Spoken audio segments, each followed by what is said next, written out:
Happy Monday, still fun day. Welcome into Let's Bet It. Lauren Jabari here with Alex Glaze. One of us has had way too many cups of coffee this morning, and it is not Alex. So it's not me. I don't drink coffee. Water only. Water so only. it's definitely me. It's fine. We're going to have a high energy show. So excited about it. We got NBA. We got Better Up with MLB. We got NHL Ice Picks, even though there's only one ice pick, one game on the slate today. One game to pick, yeah. But before we get into everything, Alex, I just need to break down something with you.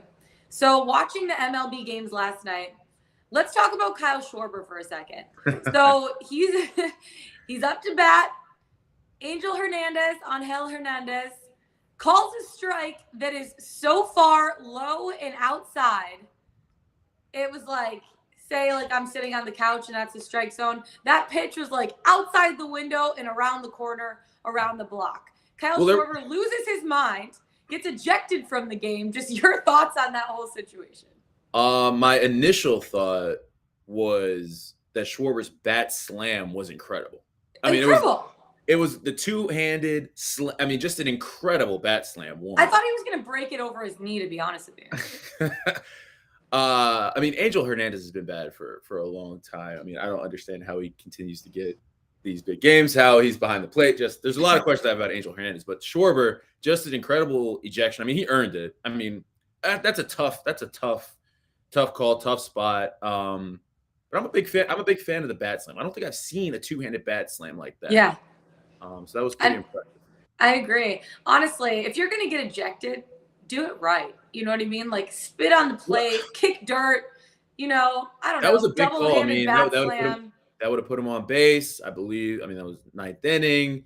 1 out. I think it's just that was a big missed call by Hernandez. So, I mean, listen, Schwarber wasn't going to get back to the plate again. So, I mean, you might if he didn't want to sit and watch the rest of the game, obviously. He's like, I'm ready. It's time to hit the showers. We're good. Yeah, I'm just ready to get out of here. Actually. Yeah. Can I also say I went to type in the name Schwarber to my computer just to have it in my rundown, and it corrected Schwarber to Schwarzenegger, which is what he looked like last night with that double-handed bat slam. How many times are you typing in Schwarzenegger if that's what is getting?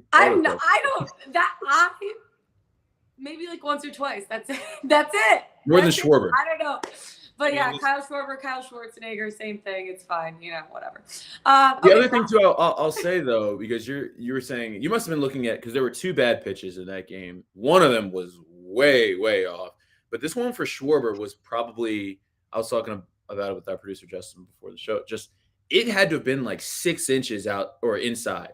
It was not that far off, and it was really impressive to me that immediately Schwarber knew that was way off. Just how dialed in these guys are, and how, they know where the strike. How we see the strike zone on TV with the little box. There's no box. There's no box in real life. That box is imprinted into their heads. Like they literally see that when they're batting. Don't you think? Yeah, I mean, they're seeing something. I mean, to know that was 6 inches off, and to lose it like that. I mean, I don't think Schwarber's gonna be sending Mr. Hernandez a Christmas card this year. Someone's not on the Christmas card list this year. That's all I got to say about that. Okay, lots to talk about today. Better Up, quite a few games on the slate tonight. A lot of series just beginning today. Then we have NBA Morning Radar with Adam Ronis, having him back on the show, chat a little NBA. 3 games on the slate tonight. A couple of the series could end today. It's going to be very interesting to see how things play out. And then we have NHL Ice Picks, or Pick, because there's only one game on the slate tonight. There was 11 games yesterday, one game that I'm leaning towards. And then we can't end without our Pickswise 3-star play of the day and our best bets of the day. So without further ado, let's get into it. Let's bet it. Better Up. YRFI and NRFI. We do it every single show. Yesterday, the YRFIs, Alex, went 11-4. Now, the Mariners right now lead the MLB at 11-5 to the YRFI. If you bet their YRFIs every single game, you're up 5.66 units. All season long, YRFIs are 123 and 114. If you're betting only YRFIs this season, you're down 3.5 units on the season. How have your YRFIs and NRFIs been going, first of all, before you get into your bet today? Well, no, I've told Jared, this is not a bet that I usually make. I don't like NRFIs and YRFIs. That's just not my bag. You got to find your lane, stick to it. That's not my lane at all. I'm a first 5 guy. I may be dabbling in first 3. Okay. But the NRFIs and YRFIs, I don't like them. I don't know. I don't It's know not why. your thing. I'm not there yet. I'm not there yet in my baseball betting journey. But you do have a NRFI today, Okay. right? Yes. That being said, I do have That being said, I do have a NRFI for today because you know me, I'm like anti-fun. Why would I want to have a run scored? I'd rather just go. Yeah. Right. Yeah. Looking at that Astros Rangers game here, and I think that this is a good spot because both of these teams rank at the bottom third of the league in first inning runs scored, and opponent first inning runs scored. So they're bad offensively and defense. It's just you know what I mean. It's all working out here. And then I'm looking at the pitching matchup here. Got Valdez on the bump for the Astros. Has not given up a run in the first inning so far this season. Small sample size. Dane Dunning hasn't been great in the first inning, but I'm just looking at how this Astros team has really struggled at the plate here. And they're striking out more than any other team in baseball over the last 3 games. So I just think that this is a good spot for a NRFI here. So I think tonight's going to be the night that I give my first NRFI. I mean, I'm giving it right now. So this is your first ever NRFI? How does it feel? This is the first one I've given out. Look, if it's a Jared show or Zeno, I let them just kind of take control. I take a step back because I don't really like to give out things if I'm not putting them in myself. That's true. Anyway, That's true. I'm putting this in today. Yeah, I'm actually also on this Astros Rangers game, and I like the over 8 in this spot. So we could both hit it, NRFI and over 8. So the Astros, little bit of a disappointing start for them this season, 7 and 8 so far. And for me, it's the offense. That's who's to blame. They scored 54 runs, which is better than only 3 AL teams, and they rank 26th right now in batting average, 19th in OPS. There's no Jose Altuve right now. He's on the IL for at least a couple more games, I think. But I like Houston's chances today of building off a comeback win yesterday. The bats are going to continue to produce. Framber Valdez and Dane Dunning both struggled so far this season with control. They have 17 walks between the two of them, and they both have whips of at least 1.57. Now, Texas was shut out by Cole Irvin yesterday. They scored 18 combined runs, though, in the 3 games before that. So their offense has been flowing, even though yesterday it wasn't necessarily the best performance by them. They have 71 runs on the season, one away from the most in the AL West. Now, the over is 5-0-1 in Texas's last 6 games as a home underdog, and 3-0-1 or 3-0-2, I guess. Sorry, wrong number. 3-0-2 in their previous 5 meetings in Texas between these two teams. I think there's going to be another high-scoring game in this series opener. Lock it in. We have the NRFI for the Astros Rangers and the over 8 in this spot, and we can both hit that one.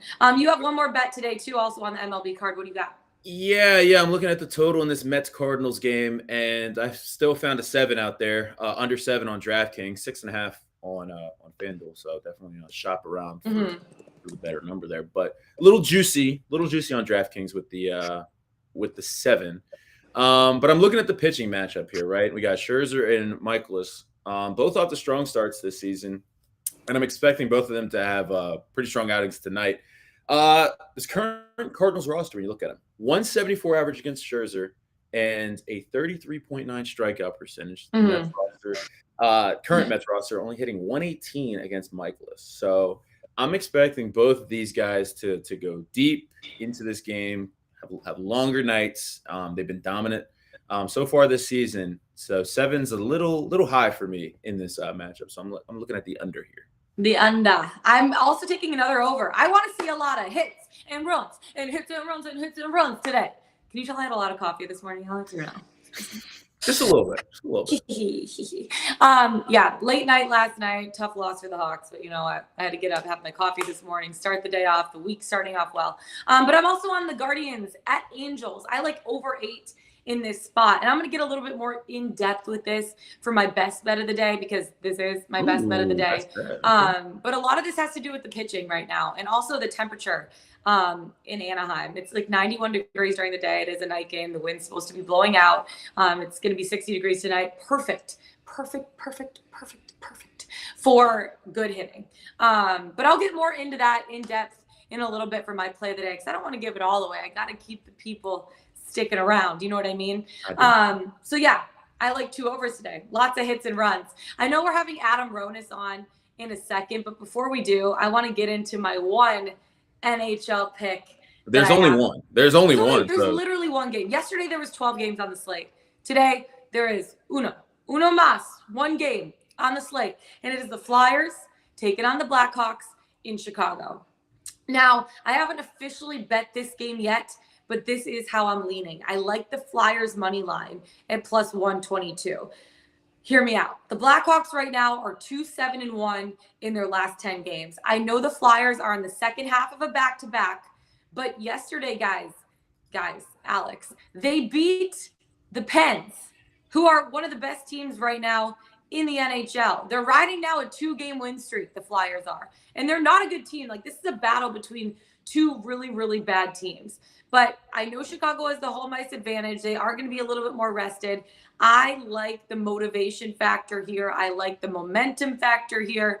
It's a humble winning streak for the Flyers, but I feel like they could continue to really push and give it what they got. Also, the Blackhawks don't really have any solid goaltending after they traded Fleury away. So it's hard for me to back them up in this spot, even though they are playing on home ice. The Blackhawks also just traveled home. They played 3 games in 4 nights on the West Coast. So I think that could also be screwing them up a little bit too. We know how the time change affects us, right? Like when you're on the West Coast and you fly back, the timing freaks you out a little bit. You're staying up late. The mornings come so quickly.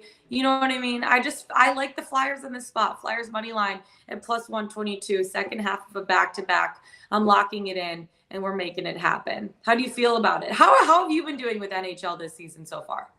I mean, I kind of look. I dabble in NHL. I don't go all in like you.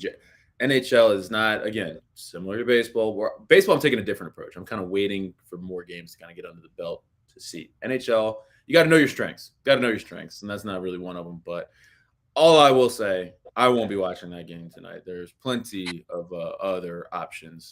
All I have to say is I'm not going to watch 2 of the worst teams in the National Hockey League. Go head-to-head tonight when we got baseball, when we got basketball playoffs. We got NBA playoffs. We got baseball. I think my screens will be occupied with other games. I will say, though, you are pretty strong on the Ice Cats. How do you feel about their Stanley Cup odds at this point? We were talking about this. Was this Saturday? Sunday? One of those days. One of the days. They're all blended together. Honestly, what day of the week is it today? No, we were on the show. We were on the show. It was me and you. And we. Yeah, I know, but what day of the week is it today? This is Monday. Today's Monday. So maybe this was Saturday. One of those days. It was Saturday. Our Ice Cats, they got a tough road. We're gonna see how things shake out for them. I mean, listen, it's been an incredible season. Is it cup or bust for them, you think? Like with the year that they've had, would it be disappointing if they did anything other? If they didn't, I mean, obviously be disappointing, but would you consider this season a failure if they weren't able to win the Stanley Cup? I don't think I would. The one team that I would say would be not a failure, but definitely a disappointment is the Avalanche. For them, it's cup or bust. People have been talking about them for the last couple of years and just their strengths and how well they've been performing. And last year, they won the President's Trophy. They had the most points in the league. They finished top of the league, and they still lost in the second round. And a lot of that, like last year, had to do with injuries and Nazem Kadri getting suspended in that first round for 8 games after that nasty hit to Falk on the Blues. And then the year before that, they lost both their goaltenders. So they were playing the third string goaltender in that second round against the Stars. And then the year before that, they called like a weird offsides play on Gabe Landeskog. I think that this year, with the moves that they've made, the goaltending that they have, the moves that they made at the trade deadline, especially, and their strength between lines 1 through 4 and their defensive capability, that if they don't win, that's going to be a disappointment. For the Ice Cats, they've been up and coming for a couple years, but and you looked at their series last year against Tampa Bay Lightning, it was fire hockey. They played a really good season, but I don't think for them that this season would be a disappointment if they don't win the Cup. They still have chances in the future, but the Avs are like fully stacked. And if they don't win the Stanley Cup this year, fans, the front office, the players, everyone's going to be extremely disappointed. So that's going to be interesting to see how things play out there with the playoffs looming next week. Speaking of playoffs, we got the NBA playoffs going on. We've been watching them the last couple of days. Let's bring in our very own Adam Ronis to talk about what we've been seeing, because there's a lot of different storylines going on. First of all, Adam, how are you? Happy Monday, start of the week. Doing well. Glad to be here with you guys and start the week off right. What did you think about some of the games that we watched yesterday? Obviously, we saw the Atlanta Hawks fall short. A lot of games going on yesterday. Just your thoughts on all of them. The Nuggets being able to keep that series alive. Yeah, Nuggets, I figured would get one game. Golden State obviously is playing great basketball right now. It's funny because injuries play such a big factor in the postseason. And for most of the year when we were looking at Golden State, what was the problem? Someone was always injured. We had to wait for Klay Thompson to evolve back into the player that we've seen, and we've seen it lately. Steph Curry missed time. Draymond Green missed time. To me, that's the biggest key for Golden State is Draymond Green. If you remember at the point before he got injured, he was one of the favorites for Defensive Player of the Year. And if he had played the entire season, he would have won the award. Now, all of a sudden, Golden State is the most healthy team, and they're looking like it. So Denver with Jokic, he put them on his back, got the win, but they're done. They're not going to win. And even Golden State still almost came back in that game. So give credit to Denver for getting a game. Milwaukee, Chicago, not a surprise, even with Chris Middleton. I can't believe the Bulls actually won a game in this series. I know. I thought they were going to get swept. So now, I guess Milwaukee woke up. Maybe that was the smelling salt they needed. Atlanta, I didn't think was that good. And Miami, I think the bracket set up very well for them to get to the Eastern Conference Final. And the Pelicans last night just played great basketball.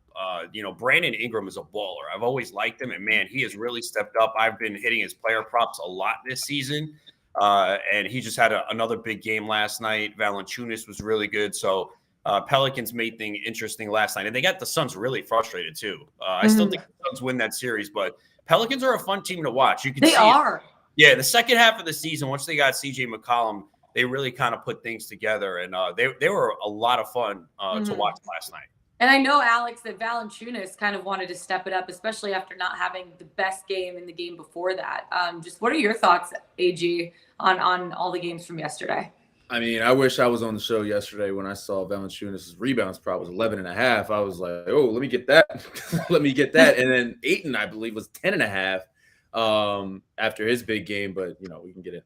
But overall, I think that the Pelicans are the team that's surprising me the most. Obviously the Booker injury has a lot to do with why they're having success against the Suns team. But the Suns, they got to figure it out because this Pelicans team isn't going to just lay down and feel bad for them. But overall, the playoffs have just been really fun.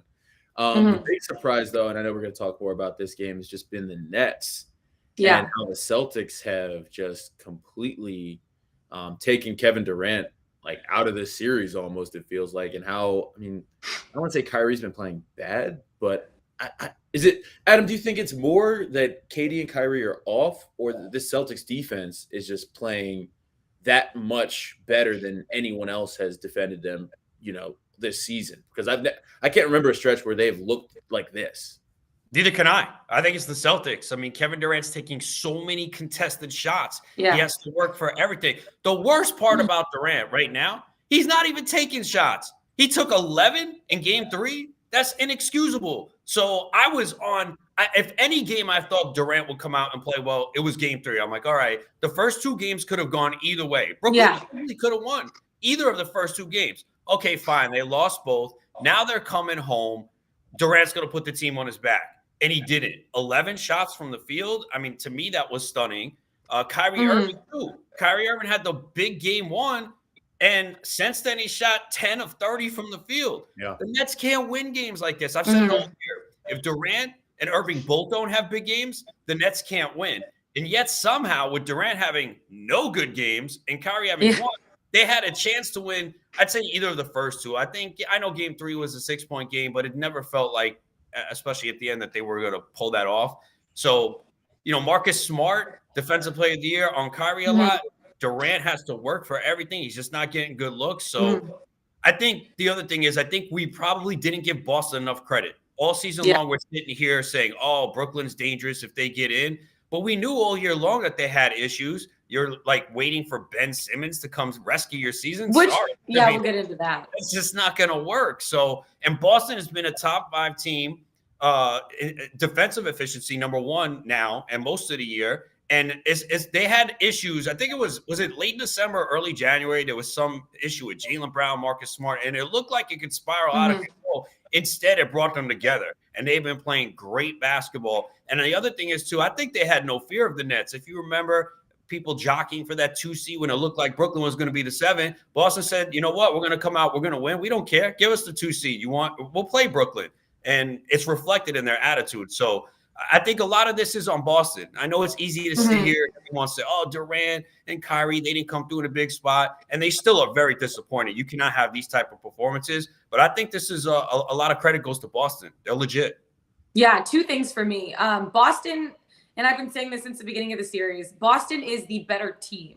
They don't necessarily have the exact stars. Like, they have a couple stars, but they're the better team, especially on the defensive side of the ball. And also, Adam, I don't know if you've noticed this. For me, KD just looks tired. I mean, when you're a guy that's been carrying your team all season, and then you play 2 play-in games or 1 play-in game, whatever it is, and then get ready for a series, and you're playing 42 minutes a game, he just looks fatigued to me. Would you say the same? Probably, but I kind of don't want to hear that excuse. Yeah. Jokic is doing the same thing. LeBron James totally. with less. LeBron James done this his entire career. Yeah. And look what he was doing at this age. So, yeah, I know Durant came off the injury and everything. But, look, you want to be a superstar, you want to be lauded as one of the best, you got to carry your team. So maybe that is true. And, yeah, he did play a lot of minutes. But Kyrie Irving, too, no excuse. You had the most rest this year, right? You were sitting out. So, Ramadan for Kyrie. Ramadan for Kyrie. I understand. I'll give him that out. There's quite a few players in the league right now that are playing that are also going through Ramadan too. So just gotta say. Do the Nets get swept, Adam? I think so, man. How do you? I don't know. I mean, I know we saw Denver come through in a big spot in Toronto, and you were like, all right, Brooklyn, but I don't know how you take your money and back the Nets right now. Yeah, could win, sure, but. What, Durant's all of a sudden going to have 35? Is it possible? Well, what are the percentages at? I don't know. I can't back them. I just can't. Yeah. Boston has that killer instinct. I don't think they're going to be light and be like, oh, yeah, we got that. I think they're going to come in and try and put them away tonight. Yeah, right now, Alex, the Nets are 1.5 favorites. Do you think they get swept tonight?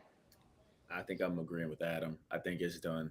I think you can see the attitude that Boston's been playing with. And they're not going to take their foot off the gas. They want this thing to be done with, so they can sit back and wait for the next round. I think the news also about Ben Simmons has kind of overshadowed a lot of things that maybe should be talked about heading into this game. But that's just another blow to this Nets team because they could use Ben Simmons defensively. They could use him, but him not playing is a big deal. And I think it's over tonight. Adam, I know obviously we got the news, was it yesterday or 2 days ago, about Joel Embiid and his his thumb needing to get surgery. How are you approaching betting right now, the 76ers and Joel Embiid player props with his thumb that's probably still bothering him? You could kind of tell in game 4 against Toronto. Yeah, it definitely is bothering him. I think what you could look at if some unders, probably on the rebounding side, I think it's 12 and a half. He had 8 in the previous game. I think that's where it affects him. And maybe even the turnovers. I'm not sure. I think it's maybe 3.5, but he's had 5 and 6 the last 2 games. He could potentially still get there on points. You know, his free throws were not bad. 7 of 9 from the free throw line. We know he tends to get to the line a lot, but I think I'd probably be looking at the under on the rebounds and maybe the over on the turnovers. I know everyone's going to probably go to the points and take the under, but that is a little risky in case he gets to the free throw line like 14 times and hits 10 or 11. And he gets pretty easy looks. So I'd probably look on the under on the rebounds because the guy that I like is Tobias Harris, over 7.5 rebounds. I think that line is really moving because I looked at it yesterday and it was plus 100. But he's had double-digit rebounds in 3 straight games. So I think he's the guy that's been taking advantage a little bit, and even more so with Embiid dealing with the thumb now. And Tobias Harris, too, it took some time for him to adjust when James Harden was there because I think we were betting all of Tobias Harris's under when Harden first came because Tyrese Maxey was the guy that benefited.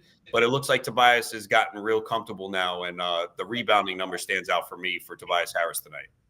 Yeah. I want to talk a little bit, too, about this Utah Jazz Dallas Mavericks series because The Mavs, I really have a good feeling about them coming out of this series, especially now that they have Luka back. They're 3-point favorites heading into tonight, and they can take the 3-2 series lead. Adam, what are your thoughts just on the Mavs and also the Jazz? And kind of, everyone's like, oh, they're being disappointed. They're a disappointment now in the playoffs. This is who the Jazz are. They're just not like as good as we thought that they were this season. Yeah, no doubt about that. I'm disappointed that I didn't take Dallas at the beginning of this series to win. Mm-hmm. We had a good number just because I wasn't sure when Luka was coming back. I think Dallas wins this series. There's no doubt. Luka looked good the other night.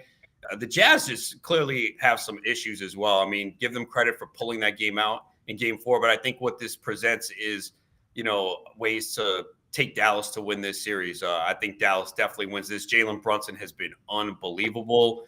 And the Jazz just Donovan Mitchell, too, taking so many shots and he's missing a ton. He's gone over his points prop, I think, every game except the last one. Mm-hmm. His number went up to 30.5. But, yeah, I like Dallas in this series for sure. AG, how do you feel about it?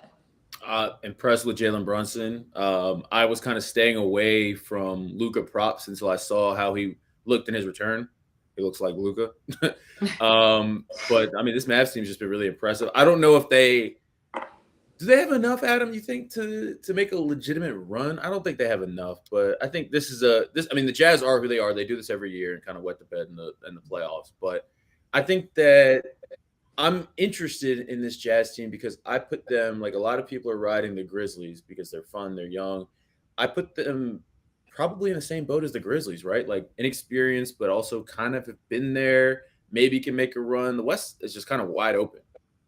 Yeah, I'd say, I don't know if it's wide. Again, I think Golden State right now. Well, it's Golden State, and now, yeah, I'm saying yeah. Outside of that, you're saying yes. Another team? Because, with Phoenix, I mean, obviously, Booker's key. I mean, I still think Phoenix is really good. It's funny because last year Phoenix was hold on. We can stop this right now because I'm looking at that next matchup. It's going to be Phoenix, and with Booker coming back, they don't have a chance against Phoenix. No. Yeah.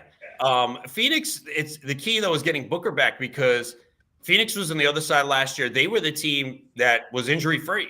And yeah. I think it helped them get to the finals. Every other team had a significant injury. And it's not to discredit Phoenix because they are absolutely very good. And we saw it again over the entire season.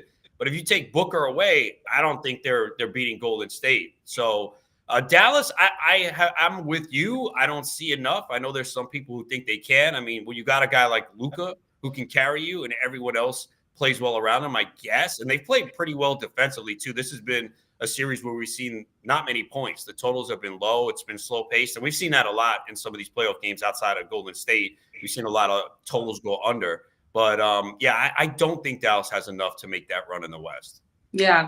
Let's get into some Red Hot Chili Proppers before we talk about our bets for the day for the NBA. Red Hot Chili Proppers, Adam. 15, 20 seconds. I'm going to give you a prop. You tell me if you think it's going to go over or under, a little reasoning why. It's not things that you're necessarily betting. If you are, though, let us know. Okay.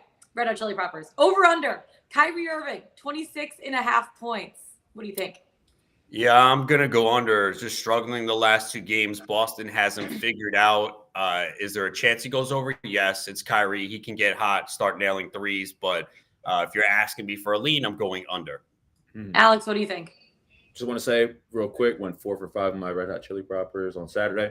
Just a little soft motion there. I'm going his own order a little. It's fine. It's over a pass for me, but I'm going to go with the over. Adam, you said it. He struggled in this series so far, but in elimination games in his career, averages 28.5 points. So I know he's struggling, but it's just been bad shooting. So I think we could see Kyrie come back, and he's got to leave it all out there today, right?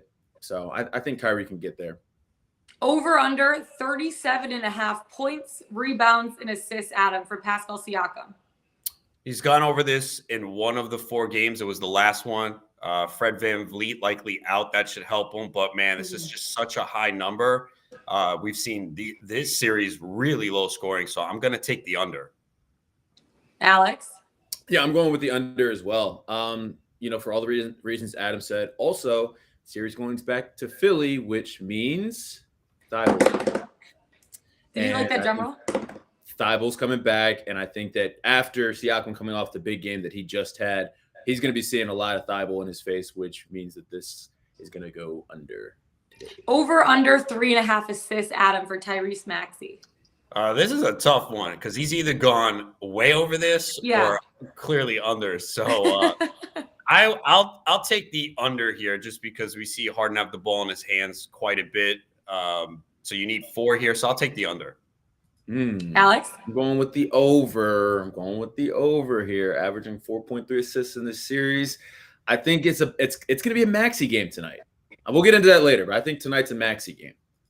Last one for me. Over under 2.5 threes for Bojan Bogdanovic. It's so weird because I'm so used to saying Bogdanovic. And so like I see their names and they're so similar. Bojan Bogdanovic, Adam. Yeah, I'll take the under here. He's been under in 3 of the 4. And in Dallas, he shot 3 of 10. So you need 3 here. I know first 3 games, he played very well, went over 20-plus point struggle last game. I'm going to take the under. Okay. Alex? I'm going with the under also. Even though he's gone over this and had 3 or more threes in 3 of the last 5 games, gone under this in 62% of road games this season. So going with the under. Adam, what are your official plays on the 3 games heading into tonight? Yeah, I like Dallas. The -3. And right now, my favorite prop bet is Tobias Harris over 7.5 rebounds. But right after this, I will be working on my player props articles that will be up on Pickswise.com sometime early this afternoon, noon, 1 p.m. Eastern, somewhere around that time. Love that. Alex, you have a couple props. I want to see what Adam thinks about them. So tell us.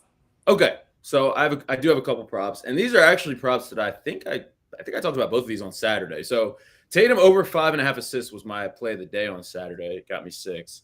I like him to go over that again. I don't know why we're still seeing 5.5, Adam. He's got 6 or more assists in every game this series in 8 of the last 10 games. I mean, it's a little juicy tonight. But what do you think about that? Jason Tatum over 5.5 assists. Yeah, excellent. He's on the court too, so much. In an elimination game, I think he will be. I mean, he's played 45 minutes in 2 of the 3 games. And that's something you got to look at.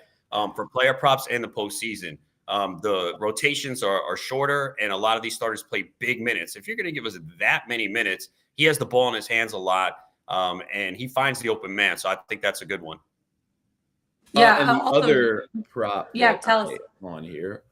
And I know how this is going to sound, so let me explain myself. Marcus Smart over 2.5 threes. Smart's. I think he's one of my guys. Like Maxey's one of my guys.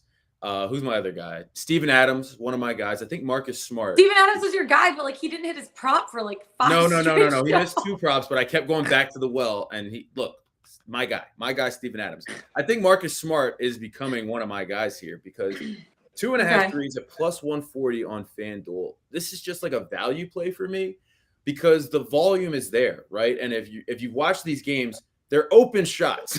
Like he's getting open looks. They have to fall eventually, right?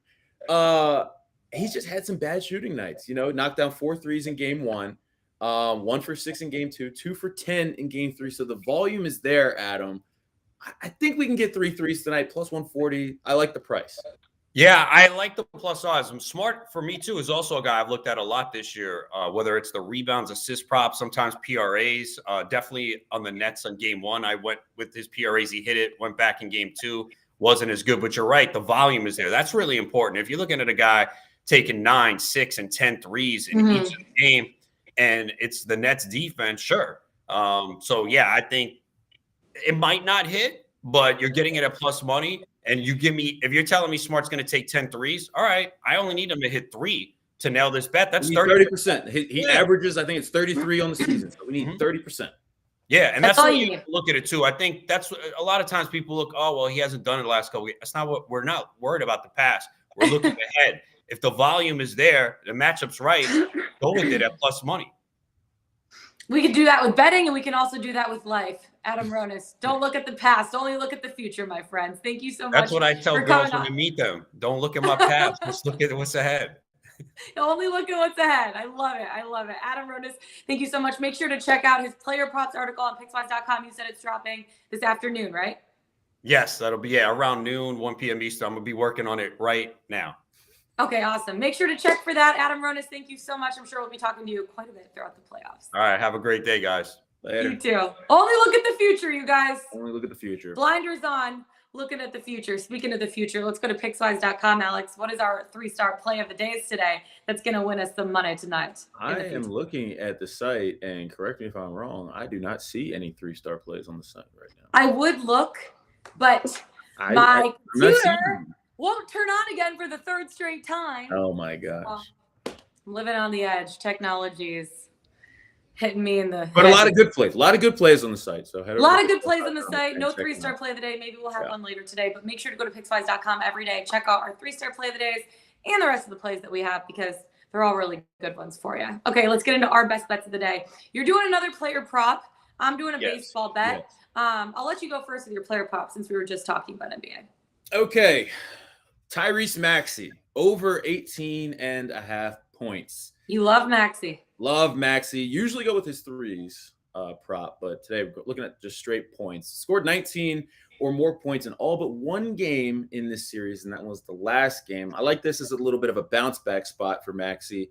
Scored just 11 points in game 4, but it was his worst shooting night of the series. And it's obvious it was obvious in game 4 that the thumb injury is really bothering Joel Embiid, right? So the Sixers are going to need some other guys, some role players to step up. And I think that Maxey is going to be one of those guys that is going to be able to take advantage and step up here. He's done it in this series before. And, you know, the other thing that I'm looking at also, we got Fred VanVleet dealing with that hip injury. He's questionable. No, he was just actually officially ruled out for tonight. He's out. Okay. So he's ruled out. So I like Maxey to have a big game here and take advantage of Fred VanVleet being out also. So Maxey game tonight. Maxey, baby. The 76ers going to wrap up that series tonight, in Alex's opinion. I love it. The Guardians take it on the Angels. I'm taking it to the ballpark. I like the over here. A lot of hits and runs and hits and runs and hits and runs. Over 8 in the Guardians and Angels game. Now, Shane Bieber, 1-0 on the season, 2.25 ERA, and 16 strikeouts in 16 innings pitched. XFIP of 2.95 and K rate of 27.6% right now. Now they're going up against the Angels, who have scored the 6th most runs on the season. They have an on-base percentage of 327, slugging percentage of 423. And they do strike out quite often, but Bieber is good at striking out batters. He has a high hard hit rate, though. 40.9% in his career. Now, Michael Lorenzen, 1-1 on the season, 4.82 ERA at this point. 3.51 XFIP, and 24.3% K rate in 9.1 innings pitched. Cleveland has scored the 3rd most runs and has a team on base percentage of 331, a slugging percentage of 434. The bullpens of both teams also just aren't very good right now. The Angels bullpen has an ERA of 4.37. Cleveland has a bullpen ERA of 3.73. I think a lot of hits are going to be hit. I think a lot of runs are going to be scored. Also, it's 91 degrees today in Anaheim. You know how much I love my Doppler radar. Tonight, it's going to be around 55, 60 degrees with the wind blowing out. This could be like the most perfect hitting environment, just chef's kiss. I think that it's going to be over 8 runs scored, Guardians at Angels on the left coast, the best coast tonight. Lock it in. You love it. You love to see it. Lots of hits and runs and hits and runs and hits and runs. And that's it for us today. I need to go have another cup of coffee because apparently I don't have enough. I don't think you need another cup. You need a water. I think you need some water. Maybe I do have 2 waters here too. So you know what? Hydration station over here on the side of the computer. Alex, that's it for us today. Find us on the Pickswise YouTube channel. Go to Pickswise.com. Follow us on Twitter. Lauren Jabara. That's Alex Glaze. I was like, Lauren Jabara, Alex Glaze. Best of luck tonight, you guys. We'll see you tomorrow. Let's get it. Let's bet it.